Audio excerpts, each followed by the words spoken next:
আসসালামু আলাইকুম। চতুর্থ শ্রেণীর শিক্ষার্থী বন্ধুরা, আজকে সহজভাবে একটি গাণিতিক বাক্য আমরা লিখব।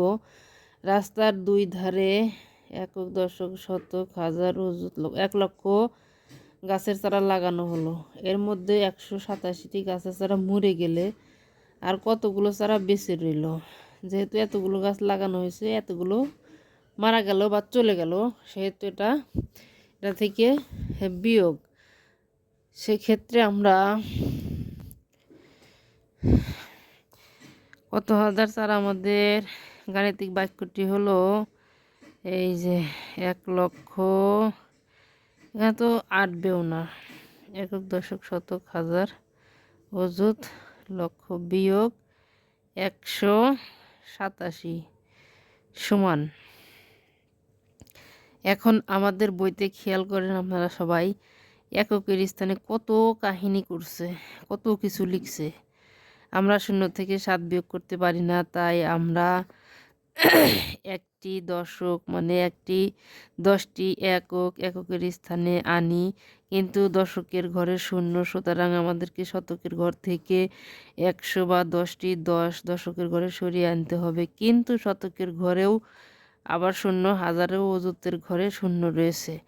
তাহলে আমরা সহজভাবে একটা জিনিস মনে রাখবো, এত হিসাব করব না আমরা বিয়োগ করার সময়। জাস্ট আমরা 0 থাকলে সেটাকে 10 ধরবো, আর হাতের 1 থাকবে, সেই 1 পরবর্তী নিচের সংখ্যার সাথে যোগ করব। তাতে আমাদের বিয়োগ কখনো ভুল হবে না। এত হিসাব করার সময় নেই।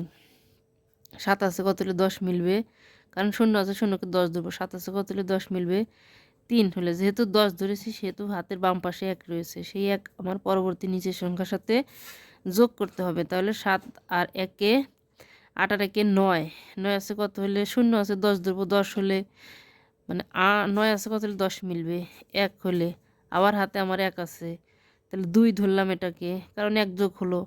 2 ধরার পরে 2 আছে কত হলে 10 মিলবে, 8 হলে।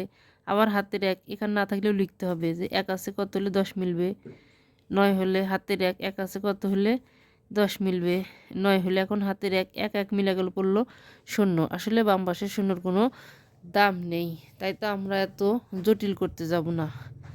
এখানে আরও অনেক কথা বলেছে যে আমরা এককের মানে 1,00,000-কে 10টি অযুতের স্থানে আনি, 10 অযুত থেকে। এরকম হিসাব করতে গেলে আমাদের মাথা ঘুরে যাবে।